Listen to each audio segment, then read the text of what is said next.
Welcome to the Slop Temple. We pray this video helps. You start by confirming the essentials. Your phone is unlocked, the SIM is active, and you can unlock the device. Once confirmed, open Google Pay and sign out, then back in to refresh credentials. This forces the app to requery carrier and NFC settings. Make sure airplane mode is off and mobile data or Wi-Fi is connected so the app can validate your account. If prompted, accept network or SIM access permissions to proceed. Next, dive into the detailed fixes.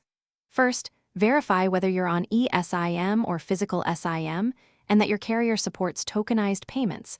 Some eSIM profiles need provisioning. Then clear Google Pay cache and force stop the app to remove stale state, reopen and allow required permissions. Also confirm NFC is enabled and Google Pay is selected as the default tap-to-pay app. If the app asks to install a carrier service or security update, allow it so the payment token can bind to your SIM. To finish, reboot the phone to apply carrier and NFC changes, then open Google Pay and attempt a small tap-to-pay purchase to confirm success. If it still fails, remove the affected card from Google Pay and re-add it so a fresh payment token is issued and tied to the SIM profile. Make sure to watch for SMS or carrier prompts during reprovisioning.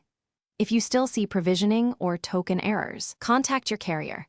They can confirm whether the SIM or network needs reprovisioning. Thanks for watching.